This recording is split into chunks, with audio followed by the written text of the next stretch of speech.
Ever get that, like, phantom feeling of high school awkwardness coming back to haunt you? Oh, tell me about it.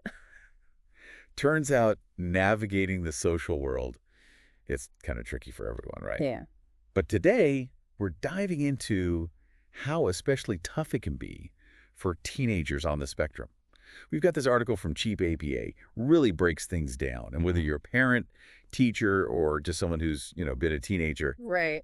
there's some real gold in here, trust me. Yeah, you know what I appreciate about this article is it takes this phrase social skills, which can feel so big and vague, right? Like you either got it or you don't. Exactly, but they actually break it down into these really specific skills, like recognizing how someone's feeling just by looking at them, Oh, interesting. picking up on all those little nonverbal cues we throw around, adapting to like a totally new situation, you know? Which, thinking about it now, yeah, we kind of take that for granted. We do, we do. And they even talk about, like, the art of conversation, how to keep it going, Yeah. respecting personal space. It's huge. Which, when you lay it all out like that, it's like, wow, that's a lot going on in a simple chat. It is. It is. And I think what's really crucial for your listeners to understand is this isn't about like fixing autistic teens or making them be a certain way. Right. These are skills to help them navigate a world that, frankly, a lot of it runs on these unspoken rules. Yeah, yeah.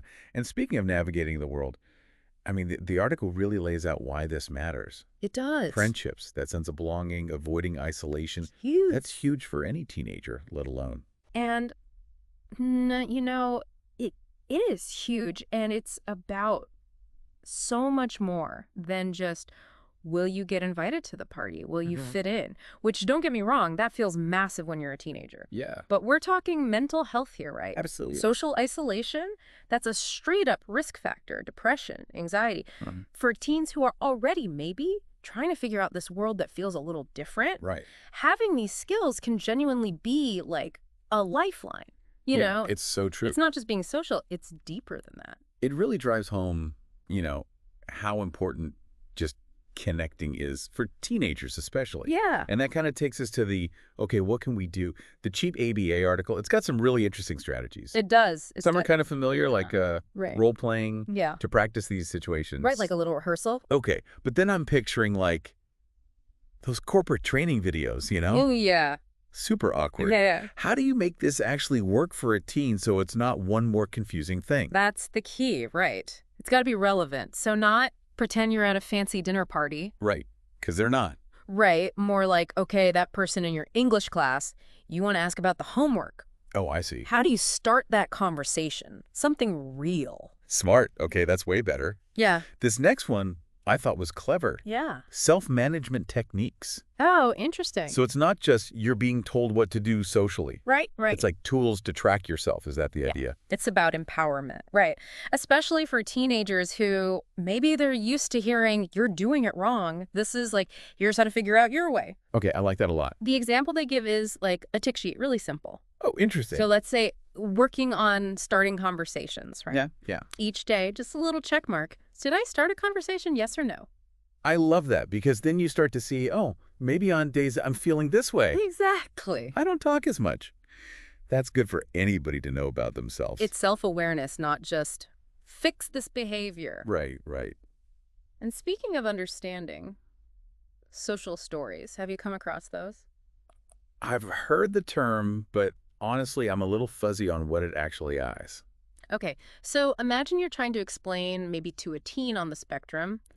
Read the room. Ooh, yeah, that's tough. What does that even mean, right? It's so abstract. Totally. Social story makes it concrete. Yeah. So you might have, like, almost a comic strip, right? Jace. Party scene, Okay. different characters, you can see their body language, I'm getting it. facial expressions, and then you can point to it like, see how this person, their arms are crossed? That might mean they feel left out. Oh, it's like decoding. Yes. The secret language. It takes those unwritten rules, makes them visible, That is so smart. which can be huge for, if you're wired to think very literally. Yeah.